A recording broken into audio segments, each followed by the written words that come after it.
Регионот на Западен Балкан е всушност регион во кој што земјите припаѓаат на исто или слично јазично подрачје, па токму таа јазична блискост овозможува прелевање на информациите, односно постоење на оној дезинформацијски бран, така што од една држава информациите лесно можат да се пренесат и во другите држави. Секако тука станува збор генерално за Србија, каде што беа најдени, изолирани голем број на такви пропагандни медиуми, содржини кои што лесно понатаму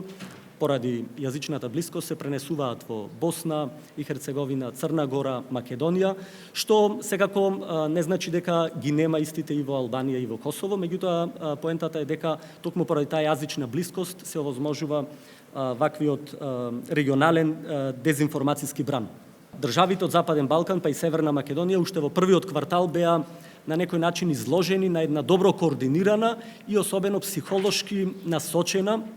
дезинформацијска кампања или напад, така што се користеа некои немили случаи, немили настани, кризни ситуации со цел да се укаже на недоверба во институциите и недоверба во евроатлантските интегративните процеси. Исто така,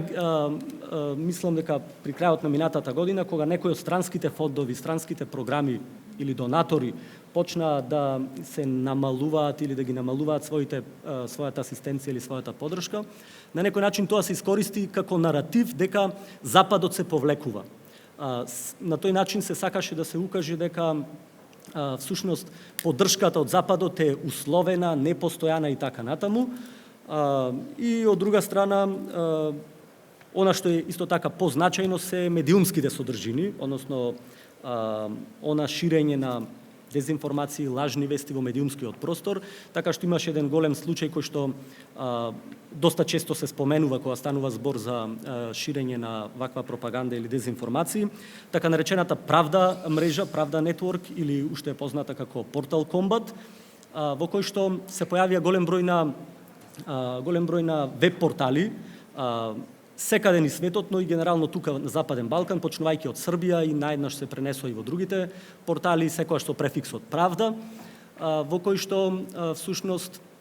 се ширеа таквите дезинформации. Како одеше таа мрежа? Тоа на некој начин беше една голема и машинерија, ајде да ја кажеме, или една автоматизирана мрежа, кога од Телеграм профили, Телеграм групи се зема вестите кои што се пренесува и за релативно кратко време се пренесуваа на сите овие, на целата ова воспоставена автоматизирана мрежа. Дури имаше и пресметки во однос на временскиот тајминг за колку време овие вести се преземаат од Телеграм профилите и се пренесуваат на ваквите портали и мислам дека беше како некој просек даден околу 8 до 10 минути, што е релативно кратко време и веднаш можност да се